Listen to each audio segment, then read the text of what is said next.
இப்போ இந்த அப்பம் வந்து 12 ஹவர்ஸுக்கு தான் வச்சது. 24 ஹவர்ஸும் புளிக்கல. நல்லா புளிச்சாதான் இந்த பால் உள்ளுக்கு இழுக்கும். அப்போ தான் அந்த புளிப்பு திரும்ப இந்த சீனியும் போட்டு அப்படி சாப்பிட அவ்வளோ ஒரு டேஸ்ட்டு. கொஞ்சம் புளிக்காதபடியாக கொஞ்சம் ரொட்டித்தன்மை மாதிரி இருக்குது. பிரச்சனை இல்லை. இப்போ 12 ஹவர்ஸ் உண்டு, இப்போ 24 ஹவர்ஸாக போச்சு. நல்ல பால் வந்து புளிச்சா தான் நல்லா இழுக்கும். புளிக்காடை கொஞ்சம் குறைவு தான், பரவாயில்லை. அந்த கரை சுருள்ற வந்து அதுதான். அப்பத்தை மூடி போடுறது வந்து பால் காயாமல் விடுறது. மற்ற பாலப்பம் பழைய காலத்தில் இந்த முறையில் தான் போடுறவ. அரிசியை ஊற வச்சு அதை வடிக்க காய வச்சு திரும்ப பேருந்து அடித்து அந்த ஒரு சுண்டில் மாவுக்கு அரைச்சுண்டு காய்ச்சுண்டு குருணி எடுத்து காய்ச்சி குளியவும் விடக்கூடாது, அவியாமலும் விடக்கூடாது. அதை தூக்கி கரைச்சி போட்டு வச்சா தண்ட பாட்டுக்கு அது புளிச்சு வந்தால் உடம்புக்கு நல்லது. தேங்காய் பூதில் போட்டு அடித்தா நெஞ்சரிக்கும். அதால் இப்போ அப்படி தான் நான் செய்திருக்கிறேன். நீங்கள் வடிவை பார்த்து இதே மாதிரி செய்தீங்கண்டா ஓகே. இந்த கஞ்சி காய்ச்சி வச்சுருக்கிறேன். இதை பாருங்க, செய்முறை முழுக்க இதில் வருகுது.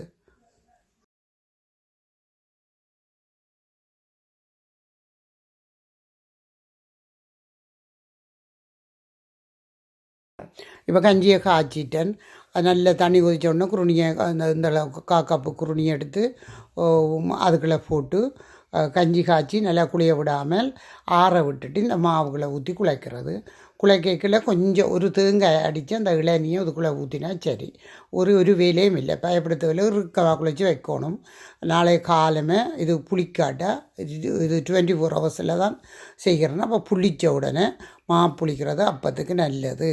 அப்போ தான் இந்த தேங்காய் பால் புளிஞ்ச தட்டிச்ச பால் இந்த வெந்தய தண்ணி இருக்குது, இதையும் இதுக்குள்ளே ஊற்றி கரைச்சி போட்டு வைக்கணும். ஏனெண்டா வெந்தய தண்ணி வந்து உடம்புக்கு ஒன்றும் செய்யாது, நல்லது. மற்றது ஒட்டாமல் வரும். அப்போ வரும்ன்றதுக்காகத்தான் வெந்தய தண்ணியை வச்சு ஊற்றி நல்லா புளிக்க வச்சா இது பழைய காலத்து முறை.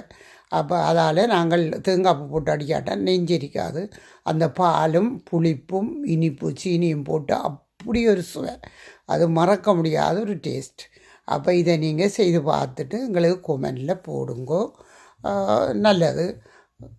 இதுதான். இப்போ என்னென்னு சொன்னால், நீங்கள் விரும்பி இதை பார்க்குறதா இருந்தால் மட்டும்தான் நான் திருப்பி போடலாம். எனக்கு இந்த தொடர்ந்து செய்கிற நோக்கம் இல்லை. நல்ல இதுகள் சாப்பாடுகள் எனக்கு தெரியும். அப்போ அதால் நான் அதை செய்கிறேன். ஆனால் இந்த இப்படி சுருளக்கூடாது. புளிக்காதபடியே தான் இப்படி சுருண்டு இருக்குது.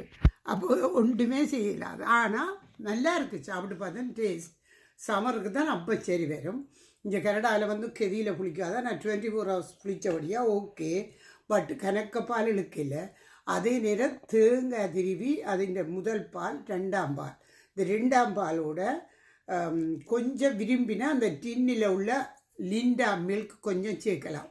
சேர்த்து தான் நான் இப்போ சுட்டேன். நான் முழுக்க சுட்டுட்டேன். ஆனால் செய்ய வேண்டிய வேலை என்னென்னா, இதில் உங்களை விரும்பின உள்ளுக்குள்ளே பாலை விட்டால் செமிக்காது. இது வந்து நோமலாக பாலை தேங்காய் பூவில் போட்டு அடிக்கிறதில்ல, ஒரு கொஞ்சம் பாலை மேலே விடுற அவ்வளோதான். மாவுக்கு புளிக்காதபடியாக இண்டை மட்டும் ஒரு அரைக்கரண்டி பேக்கிங் பவுடர், மற்றபடி உப்பு, அவ்வளோந்தான். வேறு ஒன்றுமே போடல. இதோடு சரி. அப்போ இந்த அப்பம் சாப்பிட்டாலும் எங்களுக்கு செவிக்கும். தேங்காய் பூவில் எல்லாம் போட்டு நாங்கள் அரைச்சோமோ அந்த அப்பம் சரி வராது. ஏனெண்டா அந்த தேங்காய் அப்பம் வந்து நெஞ்சரிக்கும். இது வந்து புளித்து தானே தண்டபடியால் இதால் ஒரு விற்கனவும் இல்லை. ஒரு மாதிரியும் இருக்கா. அதை நாங்கள் சுட்டு செய்து சாப்பிடலாம். நீங்கள் செய்து சாப்பிட்டுட்டு கொமெண்டில் போடுங்க. போட்டால் தான் எங்களுக்கு விருப்பம். நான் நீடிச்சு செய்ய போகிறது இல்லை. அதால் அப்பம்ன்றது எல்லாருக்கும் ஒரு ஆசை. அதோடைய அந்த புளிப்பு இனிப்பு எல்லாம் சேர்ந்தால் அவ்வளோ ஒரு சுவையாக இருக்கும். சொல்லி வேலையில் இந்த பால்